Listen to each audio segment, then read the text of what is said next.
রাজ্যে ভয়াবহ বন্যার সময় ব্যাপক ক্ষতিগ্রস্ত হয়েছে ঈশ্বর পাঠশালা ইংলিশ মিডিয়াম স্কুল। আর তাই এই বিদ্যালয়ের মেরামত এবং পরিকাঠামো উন্নয়নের জন্য সবাইকে সাহায্য প্রদানে আবেদন করলেন স্কুল ম্যানেজিং কমিটির চেয়ারম্যান জহর সাহা। আগরতলা কলেজ টিলা এলাকায় বিগত 22 ও 23 আগস্টে ভয়াবহ বন্যায় ক্ষতিগ্রস্ত হয়েছে ঈশ্বরী পাঠশালা ইংলিশ মিডিয়াম স্কুল। এই স্কুলে বিল্ডিং এর সৃষ্টি হয়েছে বড় বড় ফাটল। বর্তমানে তাই যে কোনো সময় দুর্ঘটনার আশঙ্কায় ভুগছেন ছাত্রছাত্রী থেকে শুরু করে ম্যানেজিং কমিটির সদস্যরা। যেহেতু বিদ্যালয়টি গঠনের পর থেকেই ম্যানেজিং কমিটি এবং এলাকাবাসীর সহযোগিতায় চলছে। 1988 সালে স্কুলটিতে প্রথম নার্সারি ক্লাস শুরু হয়। 1992 সালে টিবিএসসির অনুমোদন পায়। স্কুলের শিক্ষক শিক্ষিকারাও যৎসা সামান্য মাসোহারা নিয়ে শিক্ষাদানের কাজ চালিয়ে যাচ্ছেন। বর্তমান পরিস্থিতিতে নানা আশঙ্কার মধ্য দিয়ে পাঠদান চলছে ঈশ্বর পাঠশালা ইংলিশ মিডিয়াম বিদ্যালয়। এছাড়াও বন্যায় স্কুলের আসবাবপত্রে ব্যাপক ক্ষতি সাধন হয়েছে। এমতো অবস্থায় স্কুলের বিল্ডিং কাজ করানো কিংবা আসবাবপত্র সহ প্রয়োজনীয় কাজ চালাতে গিয়ে হিমশিম খাচ্ছে স্কুল ম্যানেজিং কমিটি।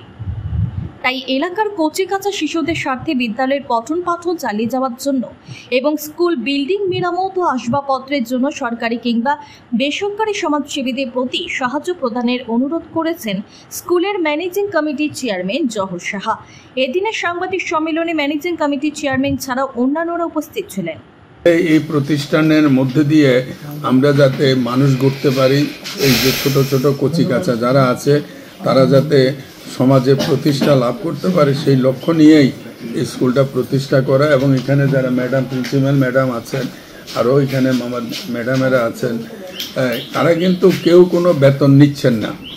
আমরা সিম্পলি তাদের একটা পকেট মানি হিসাবে সামান্য কিছু দিই, কিন্তু তারা বছরের পর বছর তারা কাজ করছেন। কারণ আমরা এক্সিকিউটিভ মেম্বার যারা আছি এবং আরও অন্যরাও তাদের সাহায্য নিয়ে আমরা স্কুলটা এই পর্যন্ত আমরা চালাচ্ছি। তো ফলে রাজ্য সরকারের কাছে এবং বিভিন্ন সামাজিক সংস্থা এবং সমাজের বিভিন্ন স্তরের সমাজসেবীদের কাছেও আমাদের আবেদন, এই ঈশ্বর পাঠশালার ঐতিহ্যকে ধরে রাখার জন্য আমাদের যে স্কুল বিল্ডিং এবং এখানে পড়াশোনার করার যে সকল ইকুইপমেন্টসগুলি ছিল যেগুলি নষ্ট হয়ে গেছে, এটার ব্যাপারে যাতে সাহায্যের হাত বাড়ান এবং আমরা যাতে স্কুলটাকে আগামী দিনে আরও ভালো, আরও উন্নত মানের দিকে নিতে পারি এবং অত্যাধুনিক পদ্ধতি যাতে প্রয়োগ করতে পারি, আমার ভালো এখানে যাতে ছেলে মেয়েদের ভালোভাবে পড়াশোনা করে তাদের কেরিয়ার যাতে তৈরি করতে পারি, সেই লক্ষ্য নিয়ে আমরা কাজ করছি এবং আমরা সকলের সহযোগিতা চাইছি।